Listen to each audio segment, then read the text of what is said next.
Alors, je suis accusé de viol et je risque 10 ans. Et ça peut être ma dernière vidéo. C'est pourquoi je vous demande d'écouter attentivement cette vidéo. Et à la fin, vous pouvez me donner votre vie, peut-être avant qu'il soit trop tard. Je peux lire votre commentaire pour savoir que j'ai tort ou j'ai raison. Et je pense qu'aujourd'hui, l'heure est grave. Et ça peut être une vidéo de cri de cœur. Et j'ai besoin de votre point de vue. Je vais vous raconter mon histoire après juste l'intro.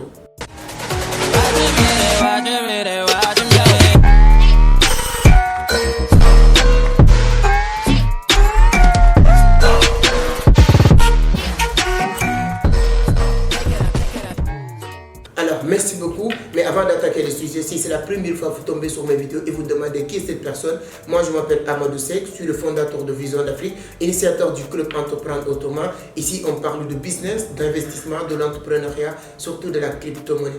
Donc, 80% de mes activités tournent autour de la crypto-monnaie. Si l'une de ces thématiques vous intéresse, peut-être vous pouvez avoir d'autres vidéos, abonner, activer les notifications pour être informé. Si vraiment, voilà, vous me donnez votre point de vue dans cette vidéo. Donc, je vais vous illuster l'histoire. Il y a 7 mois de cela, on commence à se fréquenter. On s'est rencontrés après une formation. Et j'ai des sentiments vers cette personne. Et on s'est croisés et on a discuté, on a échangé de numéros.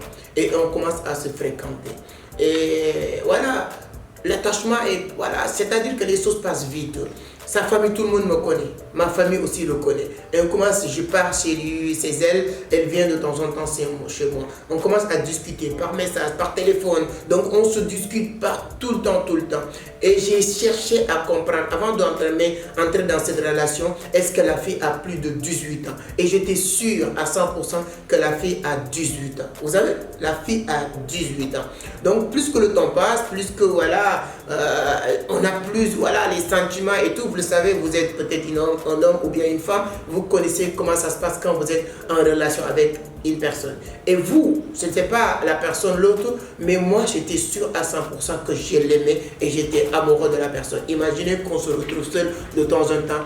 Tout ce qui peut s'arriver, vous le connaissez, vous pouvez devenir l'histoire.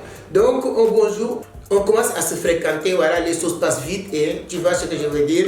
Et un bonjour, on s'est rencontrés, voilà, c'est elle-même qui m'a proposé cet rendez-vous. On s'est rencontrés dans un appartement meublé.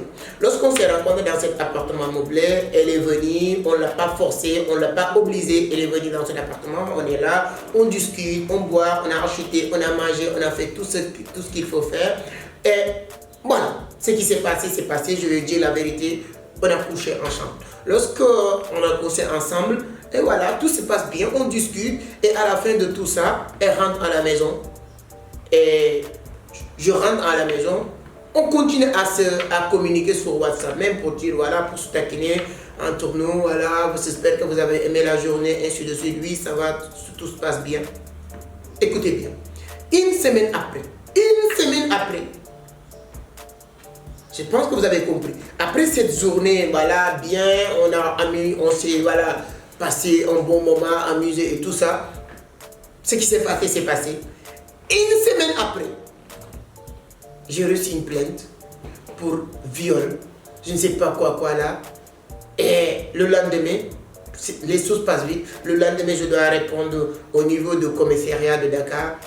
Et parti au commissariat de Dakar, je me suis fait arrêter. Et à partir de là, je suis placé en mandat de dépôt. Et quand je suis placé en mandat de dépôt et je suis là en train de vous parler, je vous raconte l'histoire de mon frère. Ce n'est pas moi exactement, mais c'est l'une de mes meilleures amies qui a vécu cette même histoire que je viens de vous raconter. Hier, j'étais parti en prison pour lui rendre visite. Et il m'a expliqué la même chose, ce que je viens de vous expliquer. C'est-à-dire que ce n'est pas mon histoire pour détailler les faits à 100%, mais exactement ce qu'elle vient de m'expliquer. Donc, l'objectif de cette vidéo, c'est pour faire une prise de conscience entre nous tous. Je ne suis pas là pour dénigrer les femmes. Je ne suis pas là pour dénigrer le viol. C'est hyper important parce que c'est ma fille que j'adore, c'est mes soeurs, c'est ma mère. Je comprends l'importance de protéger les femmes. Mais aujourd'hui, je peux dire qu'il y a une sous-protection des femmes qui leur permet, comment on peut accuser, comment quelqu'un peut te violer. Tu attends une semaine pour porter plainte. Une semaine pour porter plainte. Quand vous portez plainte, et aujourd'hui, une chose aussi qui est très banale, qu'on peut avoir comme du café, comme quelque chose qu'on achète au marché, c'est certificat médical. Mes chers amis, je ne suis pas là pour dénigrer encore une fois le viol. C'est l'importance. Pourquoi? Pour moi, le viol, ça doit être quelque chose qu'on t'a forcé, qu'on t'a obligé de faire. Même ta femme, ta propre femme, tu peux le violer, je suis d'accord. Mais comment tu peux aller coucher avec quelqu'un? Tu rentres chez toi 2 jours, une semaine après, je ne sais pas qu'est-ce que vous avez dit avec vos parents, et ensuite du jour au lendemain, cet innocent vient de recevoir une plainte et placé en mandat de dépôt. Et on peut laisser maintenant cette personne 1 an ou 2 ans avant même de parler de lui, parce qu'on considère que cet acte est criminel aujourd'hui. Je ne sais pas dans votre pays, mais au Sénégal, le viol est considéré comme crime aujourd'hui. Le gars risque de passer, et je vous dis, je peux le jurer aujourd'hui devant vous. Il y a des milliers et des milliers de jeunes qui sont en prison, accusés de viol, et ils n'ont jamais violé. Et il y a une grande différence. Il faut faire vraiment la distinction entre le viol et coucher. Donc moi, lorsque je suis parti hier en prison, franchement, je vois un innocent privé de sa liberté, un soutien de famille qui est en tôle par des accusations banales. Parce qu'aujourd'hui, il y a un moment donné même, on est en train de banaliser le viol. C'est le viol qui était quelque chose de très grave. Moi, ma fille qui a 1 an, 3 ans, si on me dit qu'il y a quelqu'un qui est en train... Ça, c'est une viol. Si ma fille qui a 4 ans, 5 ans, il y a 2 personnes qui l'ont obligée, Mais si ma fille a 17 ans même, je dis même pas 18 ans, parce qu'aujourd'hui, on se connaît, qui sort avec quelqu'un que je connais, qui part le rendre visite, et cette personne vient lui rendre visite, et je suis au courant de tout ça. Si elle part coucher avec cette personne, quoi qu'il arrive, je ne vais pas laisser ma fille aller porter plainte, c'est innocent, parce que quand tu couches avec quelqu'un, ce n'est pas pour faire du mal, c'est pour du plaisir. Mais s'il y a autre chose maintenant dans ces moments-là, ce n'est pas la responsabilité de l'homme ni de la femme. Vous êtes entendus pour faire ces choses-là. Mais maintenant, pour les garçons, je vais vous dire une chose.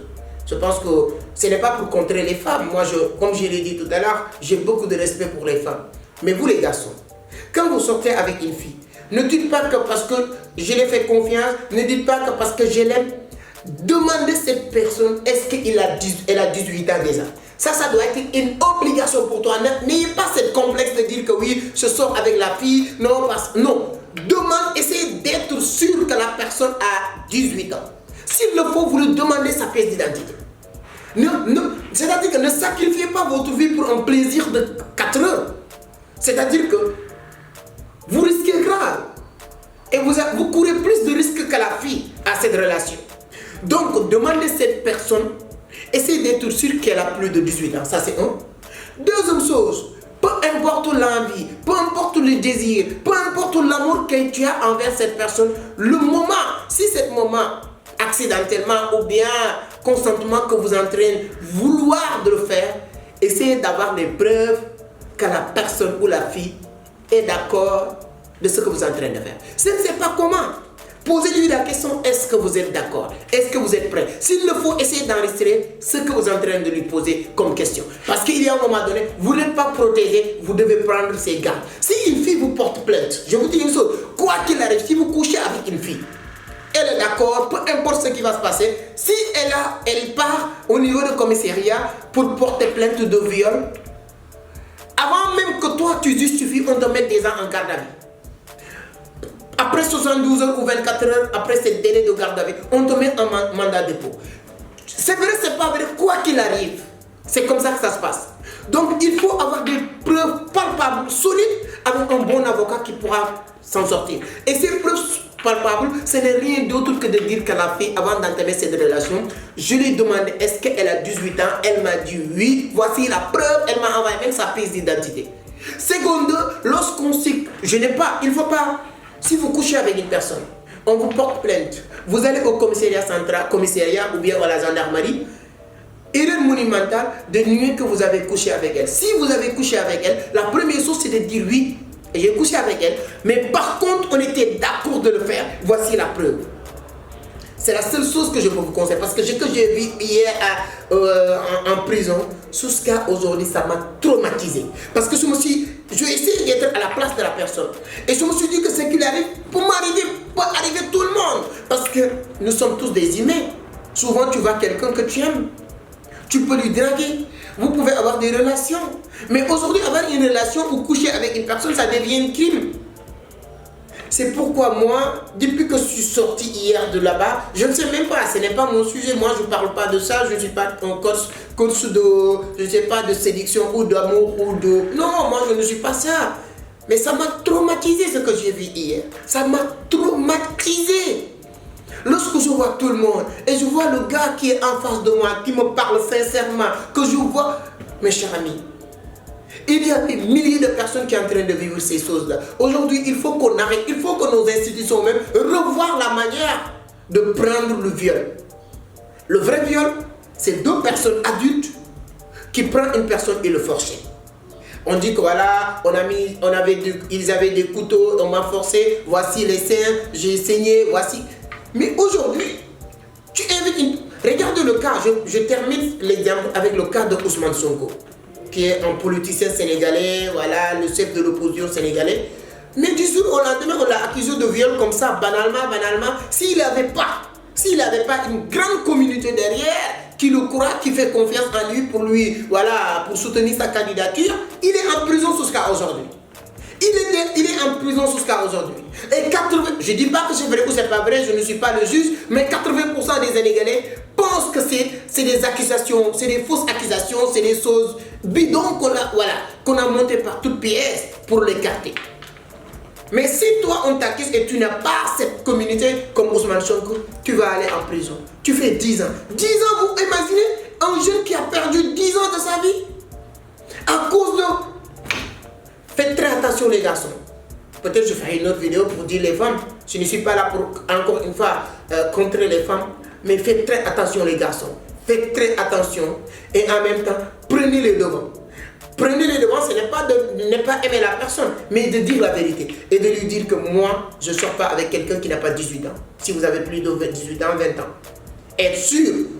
Et même le fait de lui demander sa pièce d'identité, c'est une preuve demain ou après-demain. Je ne vous le souhaite pas, mais de dire que voilà, tu avais les bonnes intentions, la bonne foi, parce que tu avais même demandé sa pièce d'identité, gardez ça un endroit sûr.